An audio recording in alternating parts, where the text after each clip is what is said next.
이러한 자원쟁탈의 야욕은 결코 그냥 넘어가는 일 없이 마침내 결국에는 크고 작은 분쟁을 야기했었습니다. 중동의 불안 사태, 베네수엘라에서 있었던 미국 정유사들의 이권 다툼, 구소련과 미국의 자원쟁탈전 등 세계에서 일어난 거의 대부분의 전쟁이 바로 석유 때문에 일어났었습니다. 아프간전도 마찬가지입니다. 과거 석유로 들여다가 핵 공격까지 당한 나라도 있었죠. 바로 일본입니다.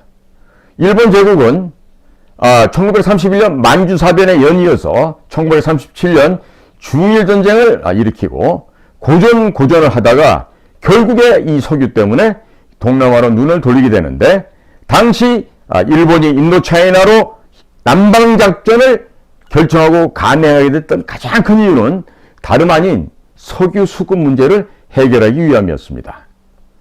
자, 전쟁을 수행함에 있어서도 가장 중요한 자원이 바로 석유인 것입니다. 전함, 항공기, 전차, 이 모든 군사 장비들은 석유가 있어야 제 역할을 할 수 있는 것들이기 때문입니다.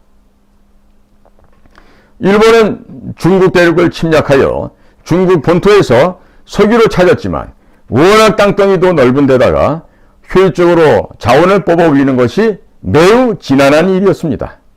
특히 전시 상황에서 뽑아 올렸던 석유라고 한다면 작전 지역까지 신속하게 수송이 되어야 되는 것이 바로 생명이다라고 할 수 있겠는데, 하지만 중국 본토에서 생산했던 석유는 동남아 일대의 일본군에게 수송하기가, 그 조달 작업 자체가 매우 험난하고 어려운 일이었던 것입니다. 때문에 일본은 태평양 전쟁 내내 석유 문제 때문에 고민하고 시달림을 받아야 했던 것입니다. 결국 일본은 석유를 찾아서 인도 차이나라고 하는 거대한 남방 자원지대를 모두 점령하게 되었지만, 너무나도 지나쳤던 일본의 욕심과 야욕은 이후에 히로시마와 나가사키에 핵폭탄 2발을 맞으면서 모든 것을 맞바꾸고 포기해야만 했었습니다. 자, 네 번째 규칙으로는요, 무역 루트가 지나가는 길목에는 뗏목도 띄우지 말라. 자, 무역 루트라는 게 바로 해상 무역로, 길로고요. 또 루트라는 게 그 길 아니겠습니까? 그러니까 이 해상 무역로가 지나가는 데는요, 내 거라고 얘기하면서 뗏목도 띄우면 안 된다, 이런 이야기가 되겠습니다. 자, 이 해상 무역로, 이 무역 루트는 앞서서 제가 말씀드렸던 세 가지 규칙의 집합체라고 볼 수가 있습니다. 이 해상 무역로, 무역 루트는 자신들이 생산한 공산품이나 또는 석유나 또 천연가스 등의 에너지를 다른 나라로부터 수입하거나 공급하기 위해서 반드시 이용해야만 하는 이 현대판 실크로드인 것이죠. 즉 해양 실크로드라고 할 수 있는 게 이 해상 무역로가 되겠습니다. 그러기 위해서는요, 모든 국가, 모든 상사는 물건의 단가를 낮추기 위해서 최단 거리의 무역 루트가 요구되고 있죠. 또한 자신들의 물건을 안전하게 수송하기 위해서는 이 해상 무역로 주변에서 발생하는 어떠한 군사적 도발을 제거해야 될 필요가 있겠습니다. 물론 해상 강도들도 포함했습니다. 해적들이 나타났을 때 물체일 수 있어야 됩니다. 자, 현재 말레이시아 위치하고 있는 이 밑에 우리 적도 부근을 바라보시게 되면 거기에 말레카 해협이 있습니다. 이 말레카 해협은 오늘날 아시아에서 펼쳐지는 미중 패권 전쟁의 바로 격전지, 바로 그 현장인 것입니다. 전 세계에서 원유 수송하는 물동량의 절반이 이 말레카 해협을 관통해서 지나가야만 합니다. 특히 중화인민공화국 중공 측의 원유 수요량 중에서 80%가 이 말레카 해협을 통과해야만 합니다. 또 중동 지역에서 선적한 원유를 실은 유조선들은 이 말레카 해협을 지나서 중공뿐만 아니라 일본, 한국 등으로 진출해서 그 원유를 공급하게 되어 있습니다. 만약에 누군가가 이 길목을 막는다면 이 석유로 실어 나르는 유조선들은 멀리 인도네시아 자바섬 밑으로 해서 우회해야만 하는 것이죠. 평균적으로 5일에서 7일이 더 소요되는 그런 항로는 석유의 운임 단가에 당연히 인상 요인으로 불을 붙이게 될 것입니다. 자, 이처럼 말레카 해협은 정치, 군사, 경제적으로 엄청난 가치를 구비하고 있는데 현재 미국은 이 최단거리 원유 수송로를 막아서 중국의 목줄을 죄려고 하고 있습니다. 동시에 미국은 무역상들의 안전한 해상 루트를 보장하고 곳곳에도 출몰하는 해적을 소탕한다는 명분으로 말레카 해협 일대의 군사적 영향력 또한 확대 강화해 왔었습니다. 자, 지금 제가 설명드린 이야기들을 좀 간략하게 정리를 해본다면, 첫째, 기축통화 권위에 도전하지 말라. 둘째, 무기 체계의 결속력은 인종과 언어보다 강하다. 셋째, 물보다 진한 것이 피라면 피보다 진한 것은 석유다.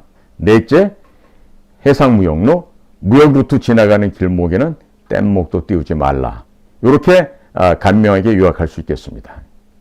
자, 이처럼 그 용의 목에 있는 비늘을 그 영린이라고 하지 않습니까? 이 세상에서요, 절대로 건드려서는 안 되는 영린이 있는데 바로 제가 지금 말씀드린 네 가지 것들입니다. 그럼 이러한 네 가지의 규칙들이 국제 무대에서 왜, 무엇 때문에 영린으로 굳어지게 되었겠습니까? 이것은요, 이 오늘날 전 세계 패권을 장악하고 있는 글로벌 엘리트 그룹들의 주요한 먹거리가 결국 이 네 가지 분야에서 발생되기 때문인 것입니다. 이 네 가지 영역의 사업은 수백 년이 지나도 지속될 수밖에 없고 결코 망하지 않는 사업인 것이죠. 그리고 이렇게 자신들의 밥그릇의 주변을 기웃거리고 침범하려는 자가 나타나면 다양한 방법, 수단과 방법을 가리지 않고 이들을 저지해왔고, 또 앞으로 이러한 저지 활동은 계속 될 것일 뿐만 아니라 강화될 것입니다. 이것이 현재 세계 질서이고 오늘날 이 전 세계에서 발생하고 있는 크고 작은 사건들의 그 이면에는 이 네 가지 규칙들과 관련이 있다고 하겠습니다. 그런데 불행하게도 이 네 가지 규칙 모두를 어긴 국가가 있어요. 바로 중화인민공화국, 중공이죠. 중공은 시진핑 집권 이후부터 지금까지 1대1로 계획을 추진해 왔습니다. 너무나 잘 아시다시피 1대, 하나의 대죠. 그 다음에 일로, 하나의 길입니다. 즉 대륙을 통해서 통과하는 일로와 해양을 통해서 지나가는 일대를 만들기 위한 그러한 아주 야심찬 계획이었었죠. 그런 이 시진핑의 1대1로 계획을 추진해 왔는데, 이 현대판 실크로드라고 불리우는 이 남중국해, 또 말레카 해협, 이 지역을 시작으로 인도양을 거쳐서 아프리카 대륙으로 이어지는 해상 무역로, 그리고 또 중공에서 중앙아시아를 거쳐서 중동, 유럽, 아프리카까지 이어지는 육상 무역로, 그리고 가스 파이프라인과 통신망 연결을 하는 이 사업을 하랬던 게 중국의 본래 취지였는데, 이 모든 것이 지금 봉쇄당하고 있다는 겁니다. 이것은 기존 바닷길을 장악하고 있는 미국의 해상 패권에 전면으로 도전하는 것인과 동시에 파이프라인을 통해서 원유에 대한 점유율을 또한 가져가겠다고 하는 것이기 때문에 미국의 입장에서는 이전에서는 일찍이 볼 수 없었던 미중유의 도발 행위라고 할 수 있는 것입니다. 자, 도널드 트럼프가 임기 당시에 미국은 향후 아프가니스탄에서 철군을 한다라고 결정한 바 있었습니다. 그러면 중동의 평화와 안전이 보장되었기 때문에 트럼프가 그런 결정을 했을까요? 자, 바이든이 이어서 미국 대통령에 취임한 이후에 아프가니스탄에서 미군이 어처구니 없는 철수를 하는 걸 우리는 전 세계적으로 목도하게 됩니다. 그럼 현재 지금 거기 상황이 어떻습니까? 순식간에 아수라장으로 되었습니다. 다시 또 탈레반이 극성을 하고 또 위열낭자한 내전이 벌어지고 있는 상황이 되고 말았어요. 자, 그러면 미국은 이 아프가니스탄에서 왜 미군의 군대를 철수시켰을까요? 왜? 그 이유는요, 가장 근본이 중공의 1대1로를 저지하기 위한 목적입니다. 이 아프가니스탄을 비롯해서 이 중동 중앙아시아에 불안 사태가 지속되어야만 중동을 경유하는 이 중공, 중화인민공화국의 1대1로 사업이 실패로 돌아갈 수 있기 때문인 것이죠. 따라서 미국은 거시적인 안목에서 전략적인 견지에서 중동의 불안 사태를 일면 의도적으로 야기시켰고 또 그것을 그대로 방치하기로 결정하였던 것입니다. 자, 해상에서도 문제는 동시에 발생을 하고 있습니다. 중화인민공화국, 중공은 남중국해의 안전한 무역로 확보를 하기 위해서 공해상의 산호섬들에게 콘크리트를 타설하고 인공섬을 만들고 미국의 항공모함에 대응하기 위한 대함 미사일 기지를 배치 완료하였습니다. 이것은 중공이 남중국해 무역 루트에 있어서 우위를 점하기 위해서 미 제7함대를 향한 전면적인 적대적인 도발 행동을 보인 것으로 기존의 해상 패권 지서 또한 바꿔버리려고 하는 군사적인 도발로 간주되고 있습니다.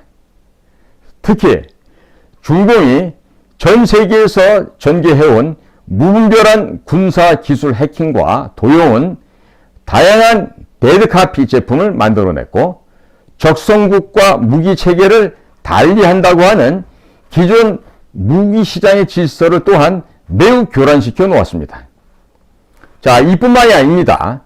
환율 조작과 함께 위안화를 석유 거래를 위한 표준 통화로 만들려고 하는 시도가 있었고 중국 인민폐 위안화 기반의 디지털 화폐를 유통하려는 계획도 가지고 있습니다.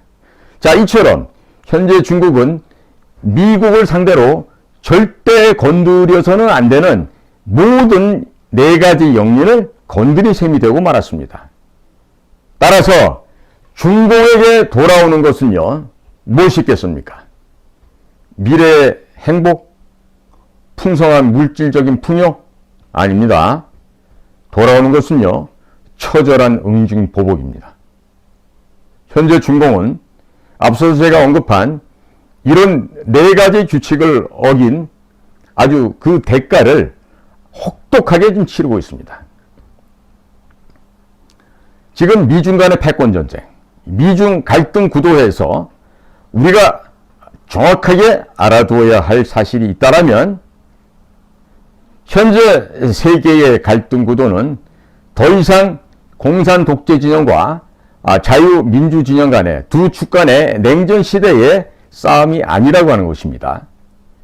냉전 시대에 아주 치열하게 대립했던 미소 관계는 이미 끝난 지가 역사의 과거로 흘러갔습니다. 현재 러시아는 미국에 별로 큰 위협이 되지 못하고 있는 상황입니다.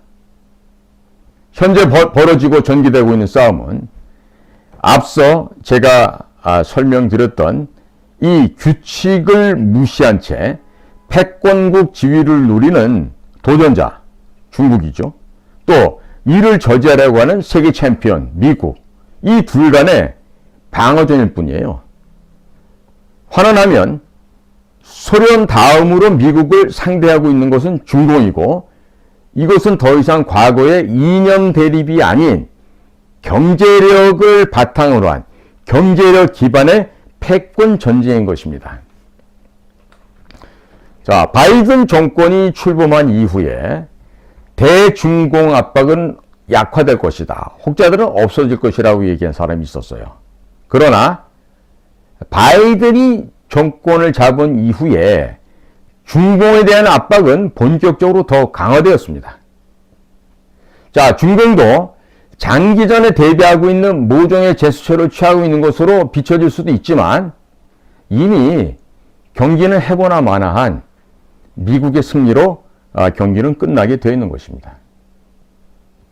자, 미국이 중공에 대한 제재 수단으로는 크게 수출 제재, 수입 제재, 투자 제재 이러한 큰 종류가 있겠고 또 트럼프 행정부 때와 마찬가지로 바이든 행정부에서도 이들 수단이 현재 지속적으로 활용되고 있습니다.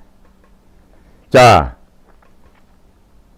현재 미국 중국 간의 대립 구도 속에서 가장 중요한 현안으로 올라오는 것들이 인권 문제입니다. 인권 문제, 그리고 공급망을 재편내는 문제, 또 첨단 기술을 어떻게 나눠서 발전할 거냐, 이것들을 중심으로 벌어지고 있고 또 바이든 행정부는 트럼프 행정부 때와 마찬가지로 중공에 계속해서 강한 압박을 가하고 있습니다.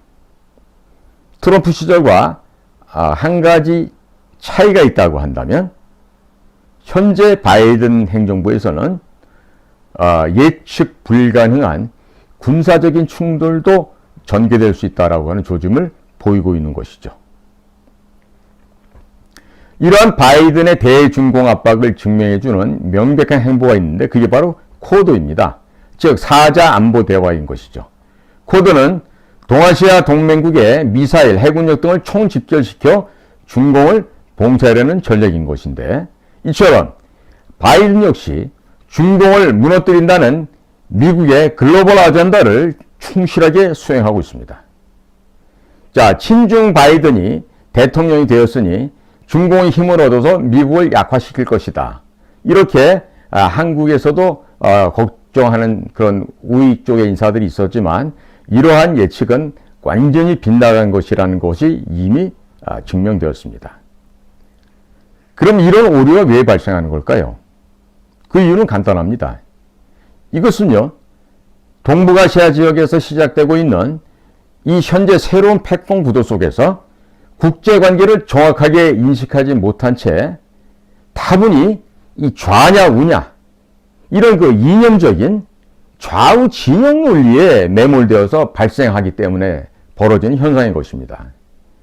자, 미국의 집권당이 민주당으로 바뀌었기 때문에 중공과 내통할 거다 이런 예상을 했던 거죠. 그러나 미국에 존재하는 좌우 정당의 갈등이라는 것은 지극히 미국 내에서의 정치적 싸움에 불과하다는 것입니다. 이것은 미국의 외교 노선, 미국의 국가 이익, 이 점에 있어서는 그 노선이 집권당이 공화당이 되었던 민주당이 되었던 누가 대통령이 되었던 간에 모두 변화되지 않는 동일한 것이죠. 자, 이것은요, 이 미국의 대통령도 이런 외교적 노선의 큰 그림을 그릴 수밖에 없는데 이것은 미국을 실질적으로 지키고 이끌어가는 리더 그룹들이 있어요. 또 그 리더 그룹들이 그러한 장기적이고 거시적인 그런 전략들을 그런 계획들을 기획하는 것이기 때문에 그러하다고 평가가 되고 있어요. 자, 미국 대통령 임기는 4년입니다. 또 길게 하면은 8년까지 할 수가 있습니다. 그러나 이 미국이라고 하는 이 거대한 배, 이 세계적인 이 슈퍼파워, 이들의 구성 요소인 이 세계적인 다국적 기업들이나 이와 같은 소위 글로벌 엘리트들의 파워는 임기가 정해져 있지가 않습니다. 즉 종신군주라는 거예요. 종신으로 이들이 운영하고 계획 세우고 사업을 추진해 가면서 그것들이 계속해서 순환 반복 발전시켜 나간다는 걸 우리가 절대로 망각해서는 안 되는 것이죠.